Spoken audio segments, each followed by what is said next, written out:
दतिया में उपचुनाव का माहौल पूरी तरह से गर्मा गया है और चुनावी मुद्दों के बीच नेताओं की जुबानी जंग भी तेज होती जा रही है।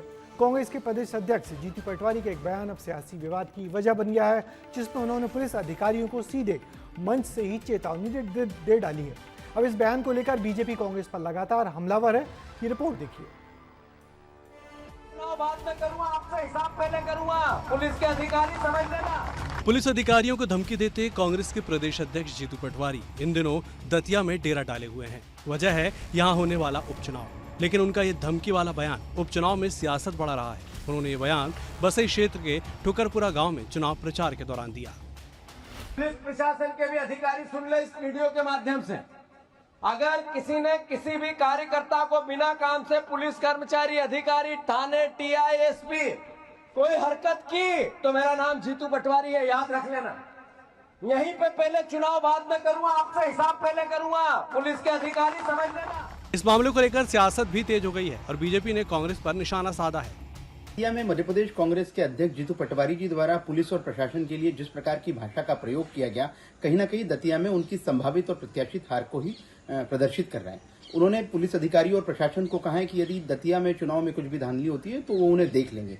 तो जीतू पटवारी जी, ये किस प्रकार का दम है? आपको लोकतंत्र में विश्वास होना चाहिए, आपको लोकतंत्र की व्यवस्थाओं में विश्वास होना चाहिए, न कि चुनाव हारने की वजह से या उसकी संभावनाओं की वजह से इस प्रकार से अधिकारियों को धमकाने का काम करें। दतिया का उपचुनाव दिलचस्प होता जा रहा है। इस बार दतिया में प्रतिष्ठा की लड़ाई है। बीजेपी और कांग्रेस के प्रदेश अध्यक्ष दतिया में डेरा डाले हुए हैं। कांग्रेस प्रत्याशी घनश्याम सिंह के समर्थन में चुनाव प्रचार में जुटे पीसीसी चीफ जीतू पटवारी भी लगातार जनसभाएं, पदयात्राएं और नुक्कड़ सभाएं कर सरकार को घेरने में जुटे हुए हैं। बहुत और अकल्पनीय उत्साह है और मैं मानता हूं कि कांग्रेस पार्टी जिस विचार को लेकर, जिस बदलाव को लेकर मध्य प्रदेश की राजनीति बदलना चाहती है, उसका श्रेय सिर्फ दतिया की जनता को जाएगा, माँ पीताम्बरा बाई की कृपा को जाएगा।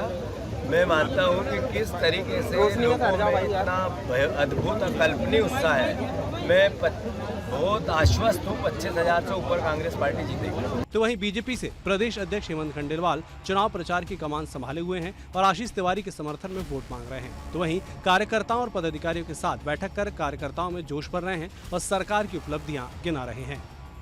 हमारा नीचे तक का ढांचा दतिया उपचुनाव में भी हमारा हर कार्यकर्ता पार्टी को जिताने के लिए दिल से मेहनत करेगा।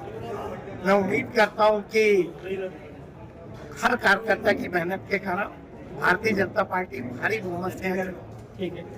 एक तरफ जहां राजनेता चुनाव प्रचार में जुटे हुए हैं तो दूसरी तरफ निर्वाचन आयोग भी चुनावी प्रक्रिया में लगा हुआ है। आज आयोग ने घर घर पहुंचकर 85 साल से ज्यादा उम्र के मतदाताओं से मतदान करवाया। दतिया की इस चुनावी जंग में मुकाबला सिर्फ दो उम्मीदवारों के बीच नहीं, बल्कि बीजेपी और कांग्रेस के संगठन, रणनीति और प्रदेश अध्यक्षों की साख का भी है। नतीजा तय करेंगे कि जनता ने किसकी रणनीति और किसके नेतृत्व पर ज्यादा भरोसा जताया है। विस्तार न्यूज के लिए अनिल गौर की रिपोर्ट। तो दतिया उपचुनाव में मतदान से पहले ही सियासी पारा लगातार चढ़ता जा रहा है। नेताओं के तीखे बयान और आरोप प्रत्यारोप चुनावी माहौल को और गरमा रहे हैं। अब जीतू पटवारी के इस बयान पर शुरू हुई सियासत कितना चुनाव परिणामों पर असर डालती है और दतिया की जनता भला किसके पक्ष में अपना फैसला सुनाती है, इसका जवाब चुनाव नतीजों के साथ ही 3 अगस्त को सामने आएगा।